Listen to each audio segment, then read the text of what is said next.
You make the schedule, it's like, and then you look at the day and you think, well, if I had that day, that'd be good.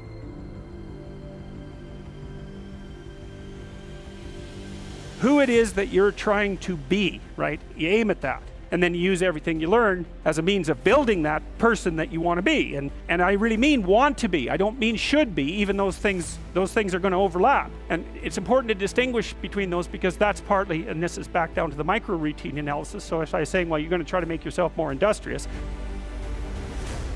Sometimes I can't sleep at night because I'm thinking about something, and usually what I'll do is go write it down. I have some writing to do, so I get up and I go write down what I'm thinking, and that usually does the trick. But because I had been playing with YouTube, I thought I'll try making YouTube video and telling people what I'm thinking about and see if that performs the same function as writing. And to me, the function of writing, well, it's twofold. One is conceivably to communicate with people.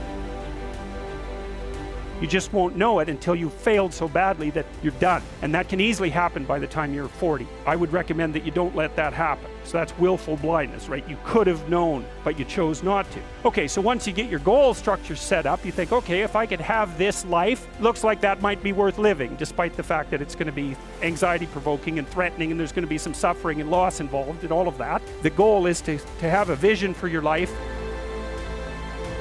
It's unbelievable the degree to which our sanity depends on a functioning sociological structure. And here's why. You kind of need to know what to do every day. You have to have a routine, because you're an animal. You know, if you have a dog or a cat, dogs are a really good example of this. Dogs like routine. They like to be walked the number of times a day that they're supposed to be walked, and they get quite sick very rapidly if you don't routinize their days.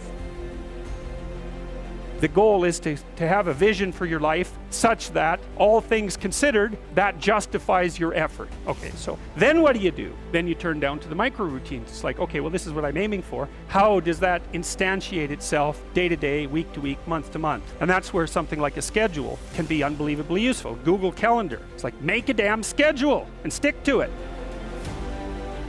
Now, you can overdo it, right? But still, you know, you need to know approximately when you should get up. It should be approximately the same every day. You need to know approximately when you're going to eat. You need to know what you're going to eat. You need to know who you're going to eat with. You need to know where to buy your food. It's like 80% of your life, 70% of your life, something like that, consists of those things that you do every single day, that you repeat. Set the damn schedule up so that you have the day you want. That's the trick. It's like, okay, I've got tomorrow. If I was going to set it up so it was the best possible day I could have, what would it look like? Well, then you schedule that. And obviously there's a bit of responsibility that's going to go along with that, because if you have any sense, one of the things that you're going to insist upon is that at the end of the day, you're not in worse shape than you were than at the beginning of the day, right? Because that's a stupid day.